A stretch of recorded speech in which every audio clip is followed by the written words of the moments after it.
J'ai souvent entendu dire qu'investir sur les obligations des États membres de l'UEMOA était largement plus rentable qu'investir sur les obligations de l'État français. Je me suis donc penché sur le sujet pour essayer de comprendre ce qu'il en était vraiment. Bonjour à tous et bienvenue, moi c'est André Menon. À l'issue de cette vidéo, vous comprendrez qu'en finance, les chiffres peuvent être parfois très trompeurs.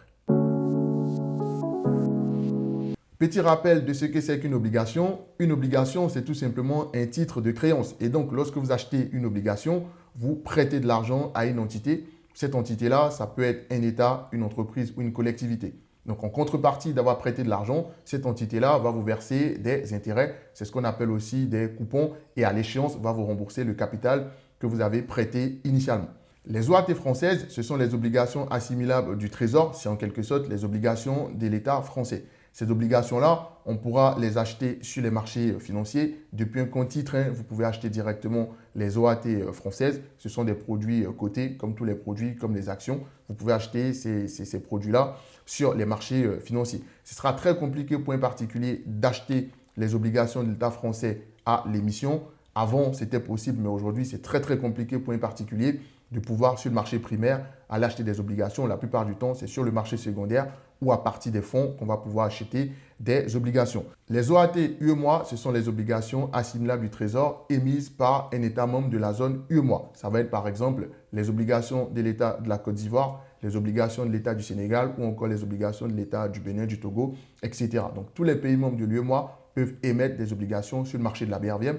Le marché de la BRVM, c'est le marché de la Bourse régionale des valeurs mobilières commune aux 8 États membres de l'UEMOA. Et donc, il n'existe pas une obligation qu'on appelle OAT UEMOA, mais en fait, c'est une façon de le dire parce que c'est un marché qui est commun aux 8 États membres. Et donc ici, quand je parle d'obligation ou de OAT UEMOA, je fais allusion à une obligation qui est émise par un État membre de cette organisation-là. Pour acheter les obligations d'un État membre de l'UEMOA, c'est très simple, vous pouvez le faire à l'émission. Vous pouvez directement au moment de l'émission de l'obligation sur les marchés, faire une souscription à travers une société de gestion et d'intermédiation pour décider d'acheter cette obligation-là. Ou vous pouvez directement acheter cette obligation-là sur les marchés. C'est des produits cotés, donc vous pouvez vous connecter à votre compte titre à la BRVM et acheter une obligation. Je l'ai déjà fait, donc c'est tout à fait possible d'acheter des obligations directement sur le marché secondaire une fois que ces obligations-là sont émises. Au moment où je fais cette vidéo, les OAT françaises à 10 ans ont un rendement d'environ 3,5% selon l'agence France Trésor, qui est le site sur lequel on peut voir les obligations, on peut voir les taux, etc. Et les OAT des États membres de l'UEMOA à 10 ans vont rapporter à peu près 7% selon l'agence UEMOA Titres, qui est l'agence qui dicte en fait ce qui se passe ou qui donne un peu les infos de ce qui se passe sur le marché obligataire en zone UEMOA. Dans cette partie-là, nous allons voir ensemble que deviennent les rendements initiaux lorsqu'on retranche le taux sans risque. Alors, c'est quoi le taux sans risque? Le taux sans risque, c'est le rendement pour lequel il n'y a aucun risque de perte en capital. Donc, si vous investissez sur un placement à taux sans risque, votre investissement, il est garanti. Donc, il n'y a pas de risque de perte. Vous êtes sûr de récupérer votre argent. En France, le taux sans risque est de 1,5% au moment où je sors cette vidéo. C'est ce qu'on appelle le taux du livret A. On peut investir jusqu'à 22 950 euros. En zone UEMOA, le taux sans risque est de 3,5%. C'est le rendement qu'offre un compte d'épargne classique. On peut placer jusqu'à 10 millions de francs CFA. Si on retranche le taux sans risque des rendements annoncés initialement, on se retrouve avec des OAT françaises, c'est-à-dire des obligations de l'État français qui ne rapportent plus que 2%. Et on se retrouve avec les OAT de l'UEMOA, les obligations assimilables du Trésor émises par les États membres de l'UEMOA, qui ne rapportent plus que 3,5%. Vous vous souvenez qu'avec les taux énoncés initialement, les OAT des États membres de l'UEMOA étaient 2 fois supérieurs aux OAT françaises. Mais après déduction du taux sans risque, on se rend compte que finalement, l'écart de rendement est de seulement 1,5% en faveur des OAT de la zone UEMOA. À ce stade, on a retranché le taux sans risque des rendements annoncés initialement. On va désormais voir ce qui se passe du côté de l'inflation. L'inflation, c'est un paramètre à prendre en compte parce que l'inflation mesure l'augmentation des prix, donc en quelque sorte, à quel point notre pouvoir d'achat il est érodé. Typiquement, il y a 10 ans, lorsqu'on partait faire les courses au supermarché, on pouvait remplir un caddie avec 100 euros. Aujourd'hui, si vous partez faire vos courses avec 100 euros, c'est impossible de remplir un caddie.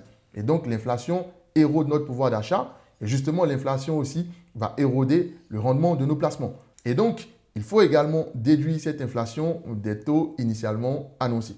Alors, en France, l'inflation a tourné autour de 1% en 2025. En zone UEMOA, l'inflation était autour de 2,5% en 2025. Alors, les nouvelles valeurs de référence après les taux sans risque, vous vous souvenez, les OAT françaises ne rapportaient plus que 2% et les OAT UEMOA ne rapportaient plus que 3,5%. Si on retranche l'inflation de ces rendements précédents, on arrive aux OAT françaises qui n'offrent plus que 1% et aux OAT de la zone UEMOA qui n'offrent plus que 1%. L'écart de performance est désormais de 0. Si vous me découvrez grâce à cette vidéo et que vous comptez très bientôt commencer à placer une partie de votre épargne sur le marché français ou même sur le marché de la BRVM, je vous invite à vous abonner et à activer la cloche des notifications pour ne pas manquer les vidéos que je partage tous les jeudis soirs sur cette chaîne.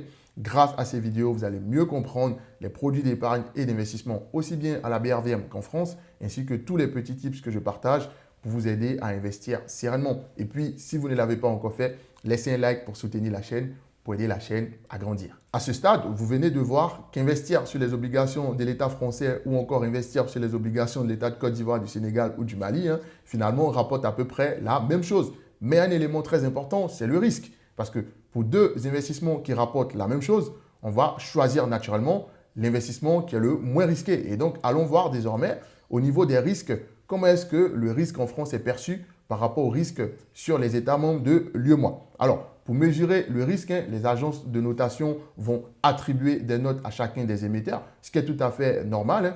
Vous, aujourd'hui, si vous voulez, par exemple, prêter de l'argent à quelqu'un, vous voulez vous assurer que la personne a un bon boulot et que la personne est susceptible de vous rembourser. Donc, ce travail-là au niveau des États est effectué par ce qu'on appelle des agences de notation. Et donc, il y a 4 grandes catégories. Il y a ce qu'on appelle les investment grade. Si vous êtes dans la catégorie investment grade, ça veut dire que vous êtes très très solide, vous pouvez très bien rembourser la dette. Ensuite, il y a la catégorie des obligations spéculatives. Si vous êtes dans la catégorie des obligations spéculatives, comme le nom l'indique, il y a quand même de la spéculation, mais en tout cas, c'est la deuxième catégorie. La troisième catégorie, ce sera la catégorie des, attention, susceptibles de faire faillite, de faire défaut. C'est quoi? C'est des États ou c'est des entités pour lesquelles si vous prêtez votre argent, il y a de fortes chances que vous ne soyez pas remboursé. Et la quatrième branche, c'est le défaut, c'est la cessation de paiement totalement. Et donc, où est-ce que se positionne la France dans ce classement-là et où est-ce que se positionnent les États membres de l'UEMOA dans ce classement-là? C'est ce que nous allons voir. D'après les agences de notation internationales, les obligations de l'État français sont dans la catégorie investment grade et donc en quelque sorte, aller sur ces obligations-là, il y a vraiment de très faibles chances de faire défaut. Donc la plupart du temps, vous allez être remboursé. Votre placement, il est presque garanti. D'après les agences de notation internationales, la zone UEMOA va se situer en deuxième position dans la deuxième catégorie, donc les obligations. On a très souvent des obligations dites spéculatives, ce qu'on appelle les junk bonds, donc les obligations pourries en quelque sorte. Ce sont les obligations qui ont un peu plus de risques, mais en tout cas, c'est ce que nous disent les agences de notation internationales. Mais il y a aussi les agences de notation locales qui, elles, vont noter les pays membres de l'UEMOA en fonction de certains critères.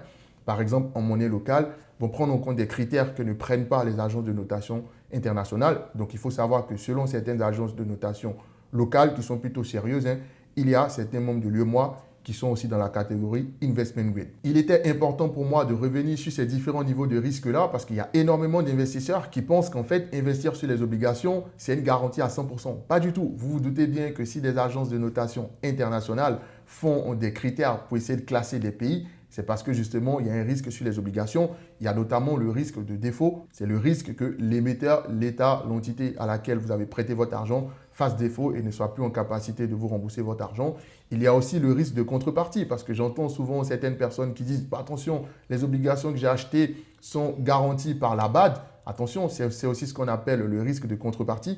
C'est le risque en fait, la contrepartie qui s'est portée garant fasse faillite. Donc que ce soit la BAD ou que ce soit je ne sais pas qui est la garant ou qui est le garant de l'État en question ou des obligations en question, sachez qu'il y a un risque de défaut. Et c'est justement pour cela qu'il existe des agences de notation qui se donnent beaucoup de mal pour essayer d'attribuer une note à ces différents émetteurs-là. Revenons à notre comparaison. Lorsqu'on retranche des rendements initialement annoncés, le taux sans risque et l'inflation, on se rend compte qu'en fait, les obligations de l'État français ou les obligations des États membres de l'UEMOA, on arrive sur un même rendement de 1%. Après, lorsqu'on tient compte du niveau de risque, ça change tout parce que selon l'agence de notation qu'on décide de choisir, si on décide de choisir les agences de notation internationales, on dira qu'investir sur les OAT françaises est beaucoup plus sécurisé qu'investir sur les obligations des États membres de l'UEMOA. Par contre, si on tient compte des notes octroyées par les agences de notation locales, les obligations de la zone UEMOA ont le même niveau de risque que les obligations de l'État français parce qu'on est sur du investment grade de chaque côté. Et donc, à chaque investisseur de choisir l'agence de notation qui est la plus fiable pour lui. Mais moi, ici, j'ai bien envie de partir sur l'agence de notation locale parce que ce sont des agences, je connais quand même ces agences-là. Attention, je ne connais personne à l'intérieur de ces agences-là, mais je suis un peu ce qu'elles font et elles prennent vraiment très au sérieux ce travail-là. Donc, j'ai envie de partir sur les agences de notation locales parce que justement, les agences de notation internationales ne prennent pas en compte certains critères. Et je pense que les agences de notation locales connaissent mieux ce qui se passe en zone UEMOA et donc sont les plus à même à donner des notes plutôt correctes. En investissement, ne vous fiez jamais au rendement brut annoncé. Cherchez toujours à connaître le rendement net parce que c'est ce rendement net-là qui permettra de savoir si le rendement ou le placement qu'on souhaite effectuer en vaut la peine ou pas. Bien investir ne consiste pas seulement à rechercher le placement le plus rentable, c'est aussi savoir lire entre les lignes. C'est d'ailleurs ce que je partage dans mon programme d'accompagnement personnalisé. Pour plus d'infos sur ce programme-là, vous avez toutes mes informations de contact dans la description de cette vidéo.